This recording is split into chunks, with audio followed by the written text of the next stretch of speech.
Go Squid TV. So today I wanted to kind of discuss how we're slowly witnessing the end of an era in the NBA. I don't think people are really paying enough attention to this, but that 2010s, late 2000s era. So you're talking like LeBron, Carmelo, Wade. Well, Wade's gone, and some of those guys that kind of like meshed into the 2010s era of Kyrie Irving's, the Kawhi Leonard's, the Paul Georges, the James Hardens, Russell Westbrooks, AD, and KD, Kevin Durant, and so forth. Klay Thompson, Steph Curry. I would say the outliers of that era would be LeBron and Steph. But outside of that, between that era, so I would say maybe 2008 to maybe 2021. Those guys were once the young guns, and then the guys that were main eventers. You see KD get swept, Kyrie gets swept. You've seen James Harden look like he's missed a step. Although he played well last game, he looks like he's missed a step. If not, a large chunk of his game is not the same as it used to be. LeBron's not even in the playoffs. Although he had a brilliant season, he's not in the playoffs. Westbrook stunk up the joint all year. AD was hurt all year. Steph Curry played well, despite getting hurt towards the end of the year. But he's still Steph. Like I said, he's an outlier. But I really believe that we're really, the only guy that's really playing up to par from that era, or even before that era, there's a couple of them. I would say Horford and Chris Paul. Horford to a lesser extent, but Chris Paul is from that mid to late 2000s into the 2010s era. And Chris Paul's still playing at a high level. He's kind of older than some of the guys I even mentioned. Obviously, Horford been playing decent this playoffs. But their era is coming to an end, man. It's crazy that guys like Jason Tatum, Jaylen Brown, Giannis, got guys like Giannis, Marcus Smart, Chris Middleton when he's healthy. I could keep going on. Even Drew Holiday to an extent. You got guys like Joel Embiid. You have guys like John Morant, Jaren Jackson Jr.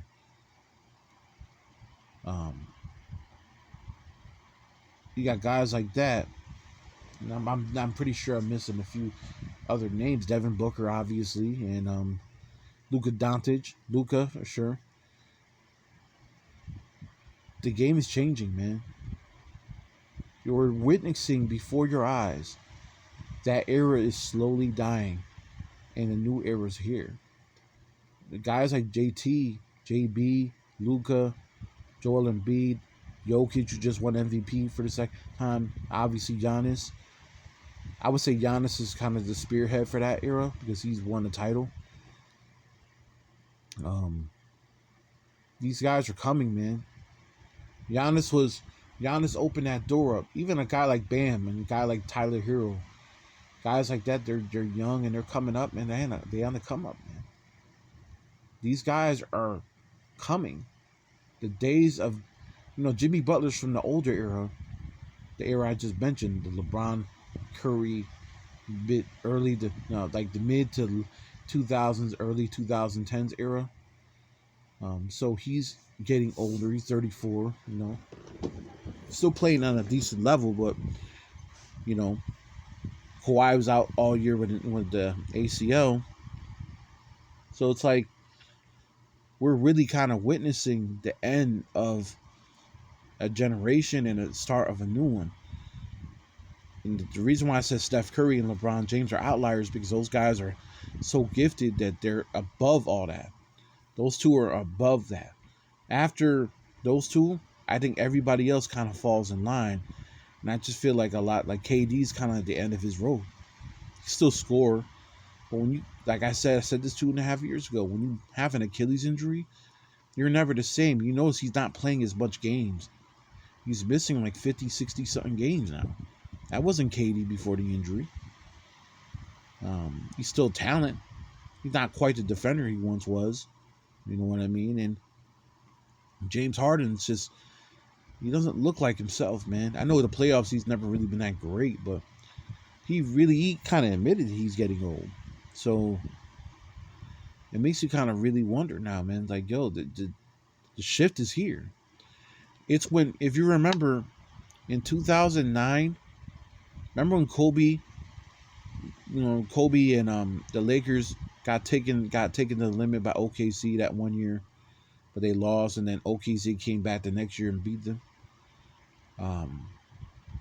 Actually, it was 2010 going into 11, and then 11 going into 12. So it was like a 2-3 year period. Or OKC was like a young up and coming team, and they had to go to Kobe, and Kobe was just still Kobe at the time. And then you started noticing that generation, the Garnetts, the the Garnetts, the Pierces, the Kobe's, the Ray Allens, the Gasols, meaning Powell, the Odoms, all the way down to the Allen Iversons and stuff like that. Guys that came in those eras, they were on their way out. And it's the same thing now. Like, I don't think people are really ready for this change. In about a year or so, Ja Morant will be running this league. You think this little injury is going to stop him? Trust me, he's going to be back 10 times better next year. All right? We don't know what Zion's going to do, obviously, with his injuries and stuff. But guys like Luka is going to be the face of the league. Guys like Tatum and Brown are going to be winning for a very long time. They've been winning. Now they're going to get to the next level. Guys like Giannis are always going to be there winning titles and MVPs and accomplishments. Giannis could retire tomorrow. He's a first ballot Hall of Famer. 2-time MVP, Defensive Player of the Year, Finals MVP. You know, he be straight. You know what I mean? So it's like, it's the end of an era. So I want to ask you guys, you know, all the babbling aside, are you guys ready for that end of an era? Are you seeing some of the guys you grew up watching, you know, back when you were a kid, are now getting to the point now where the younger guys that they were training at AAU camps and their basketball camps are no longer kids anymore, and they're passing them? Are you ready for that as a fan? Gold Squad TV, leave a like, subscribe, let me know what you guys think. Comment down below. Are you ready for that changing of the guard? Gold Squad TV.